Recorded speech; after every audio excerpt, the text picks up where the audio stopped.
ہوگا۔ جی ہاں دوستو، ایسا بھی ایک وقت دنیا کو دیکھنا ہے، کیونکہ اس کے بارے میں رسول صلی اللہ تعالی علیہ وسلم نے فرمایا کہ قیامت کی سب سے بڑی نشانی یہ ہے کہ ایک آدمی مکہ میں داخل ہوگا جو کہ خانہ کعبہ کو گرا دے گا اور اس کے ٹکڑے ٹکڑے کر کے سمندر میں پھینک دے گا۔ پھر آپ نے اس آدمی کی نشانی بتائی۔ دوستو، اس واقعے کو ڈیٹیل میں بتانے سے پہلے میں آپ کو بتاتا چلوں کہ جب یمن کے بادشاہ ابرہ نے خانہ کعبہ کو گرانے کی کوشش کی تھی تو اس کا انجام کیا ہوا تھا۔ حضور اکرم صلی اللہ تعالی علیہ وسلم کی پیدائش سے 25 دن پہلے یمن کا بادشاہ ابرہ ہاتھیوں کی فوج لے کر کعبہ شریف کو ڈھانے کے لیے مکہ پر حملہ کرنے چلا تھا۔ اس کی وجہ یہ تھی کہ ابرہ نے یمن کے دارالسلطنت صنعا میں ایک بہت ہی شاندار اور عالیشان گرجا گھر بنوایا، اور یہ کوشش کرنے لگا کہ عرب کے لوگ بجائے خانہ کعبہ کے یمن میں آ کر اس گرجا گھر کا حج کیا کریں۔ جب مکہ والوں کو یہ معلوم ہوا تو قبیلہ کنانہ کا ایک شخص غصے کی حالت میں جل بھن کر یمن گیا اور وہاں کے گرجا گھر میں بہانہ بنا کر گھس گیا اور اس کو نجاستی یعنی گندگی سے لخپت کر آیا۔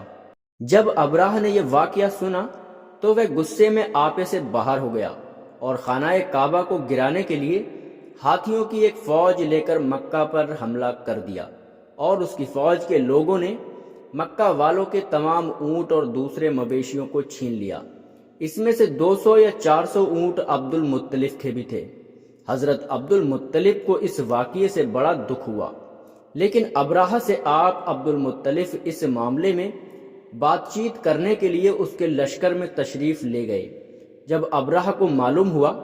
کہ قریش کا سردار اس سے ملاقات کے لیے آیا ہے تو اس نے آپ کو اپنے خیمے میں بلایا، اور جب ابراہ نے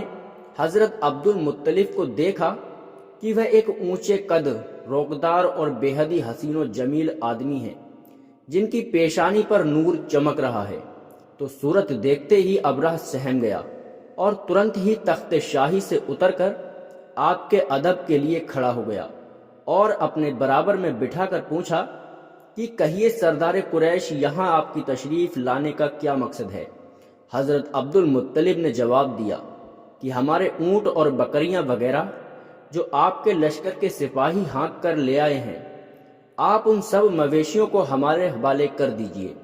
یہ سن کر ابراہ نے کہا کہ اے سردار قریش، میں تو یہ سمجھا تھا کہ آپ بہت ہی حوصلہ مند شاندار آدمی ہیں، مگر آپ نے مجھے اپنے اونٹ کو سوال کر کے میری نظروں میں اپنی عزت کو کم کر لیا ہے۔ اونٹ اور بکریوں کی حقیقت ہی کیا ہے؟ میں تو آپ کے کعبہ کو توڑ کر برباد کرنے کے لیے آیا ہوں، آپ نے تو اس بارے میں کوئی بھی چرچا نہیں کی۔ حضرت عبد المطلب نے کہا کہ مجھے تو اپنے اونٹ سے مطلب ہے، کعبہ میرا گھر نہیں ہے بلکہ وہ خدا کا گھر ہے، وہ خود اپنے گھر کو بچا لے گا، مجھے کعبہ کی ذرا بھی فکر نہیں ہے۔ یہ سن کر ابراہ اپنی فرعونی زبان میں کہنے لگا کہ اے سردار مکہ سن لیجئے، میں کعبہ کو توڑ کر اس کی اینٹ سے اینٹ بجا دوں گا اور روح زمین سے اس کا نام و نشان مٹا دوں گا، کیونکہ مکہ والوں نے میرے گرجا گھر کی بڑی بے غربتی کی ہے، اس لیے میں اس کا بدلہ لینے کے لیے کعبہ کو گرا دینا ضروری سمجھتا ہوں۔ حضرت عبد المطلب نے فرمایا، اگر آپ یہ چاہتے ہو تو پھر آپ جانے اور خدا جانے، میں آپ سے سفارش کرنے والا کون ہوتا ہوں۔ اس بات چیت کے بعد ابراہ نے سبھی جانوروں کو واپس دینے کا حکم دیا، اور عبد المطلب تمام اونٹ اور بکریوں کے ساتھ لے کر اپنے گھر چلے آئے، اور مکہ والوں سے فرمایا کہ تم لوگ اپنے اپنے مال مویشیوں کو لے کر مکہ سے باہر نکل جاؤ اور پہاڑوں کی چوٹیوں پر چڑھ کر دروں میں چھپ کر پناہ لو۔ مکہ والوں سے یہ کہہ کر پھر خود آپ اپنے خاندان کے کچھ آدمیوں کو ساتھ لے کر خانہ کعبہ میں گئے اور دروازے کو ہلکا پکڑ کر بہت ہی بے قراری اور گریاؤ جاری یعنی رو رو کر بارگاہ الہی میں اس طرح دعا مانگنے لگے، اے اللہ، بے شک ہر شخص اپنے اپنے گھر کی حفاظت کرتا ہے، لہٰذا تو بھی اپنے گھر کی حفاظت فرما اور سلیب والے یعنی عیسائیوں اور سلیب کے پجاریوں کے مقابلے میں اپنے حکم ماننے والوں کی مدد فرما۔ حضرت عبد المطلب نے یہ دعا مانگی اور اپنے خاندان والوں کو ساتھ لے کر پہاڑ کی چوٹی پر چڑھ گئے اور خدا کی قدرت کا جلوہ دیکھنے لگے۔ ابراہہ جب صبح کو کعبہ توڑنے کے لیے اپنے لشکر زرار اور ہاتھی کی قطار کے ساتھ آگے بڑھا اور مقام مخمس میں پہنچا تو خود اس کا ہاتھی جس کا نام محمود تھا ایک دم بیٹھ گیا، بہت مارا اور بار بار للکارا مگر ہاتھی نہ اٹھا۔ اتنے میں قہر الہی ابابیلوں کی شکل میں نمودار ہوا اور ننھے ننھے پرندے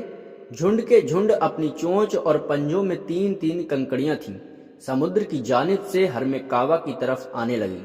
ابابیلوں کے اس لشکروں نے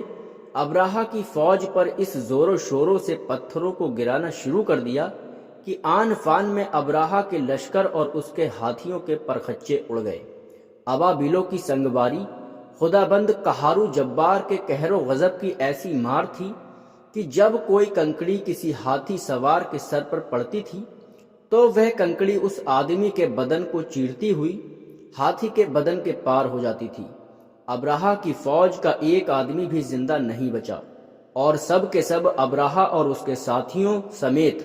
اس طرح ہلاک و برباد ہو گئے کہ ان کے جسم کی بوٹیاں بوٹیاں ٹکڑے ٹکڑے ہو کر زمین پر بکھر گئیں۔ قرآن مجید کی سورہ فل میں خداوند قدوس نے اس واقعے کا ذکر کرتے ہوئے ارشاد فرمایا، یعنی اے محبوب کیا آپ نے نہیں دیکھا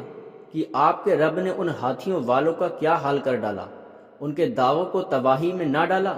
اور ان پر پتھروں کی ٹکڑیاں نہ بھیجی تاکہ انہیں کنکڑ کے پتھروں سے ماریں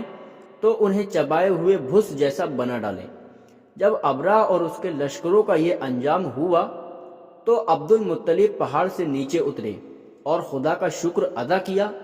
ان کی اس کرامت کا دور دور تک چرچا ہو گیا اور تمام عرب کے لوگ ان کو ایک اللہ والے بزرگ کی حیثیت سے عزت کی نظر سے دیکھنے لگے۔ تو دوستو آئیے اب آپ کو اس واقعے کے بارے میں بتاتے ہیں جو قیامت کے قریب پیش آئے گا،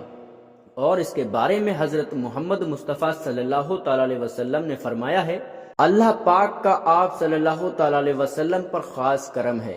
کہ آپ صلی اللہ تعالی علیہ وسلم کو اللہ پاک نے تمام علوم عطا فرمائے جن کا خیال بھی ہمارا انسانی دماغ کبھی نہیں کر سکتا۔ جو بات ہمارے نبی نے فرما دی وہ پوری ہو کر رہے گی۔ اللہ پاک ارشاد فرماتا ہے، اور وہ نبی کوئی بات اپنی خواہش سے نہیں کہتے، وہ وہی کہتے ہیں جن کی انہیں وحی کی جاتی ہے۔ اللہ کے علم کے سمندر کے مقابلے میں نبی کریم صلی اللہ تعالی علیہ وسلم کا علم ایک قطرہ ہے، مگر آپ صلی اللہ تعالی علیہ وسلم کا یہ قطرہ تمام مخلوق کے لیے ایک سمندر کے برابر ہے۔ یہ بات سچ ہے کہ ہم آپ صلی اللہ تعالی علیہ وسلم کے علم کے بارے میں اندازہ نہیں لگا سکتے۔ اللہ کی ذات تو بہت بڑی ہے، ہم اس کا اندازہ کس طرح لگائیں گے؟ آپ صلی اللہ تعالی علیہ وسلم نے اپنے سے پہلے گزرے ہوئے انبیاء اکرام اور ان کی امتوں کے ساتھ ساتھ آنے والے وقت کے بارے میں بھی اپنی امت کو آگاہ کر دیا ہے۔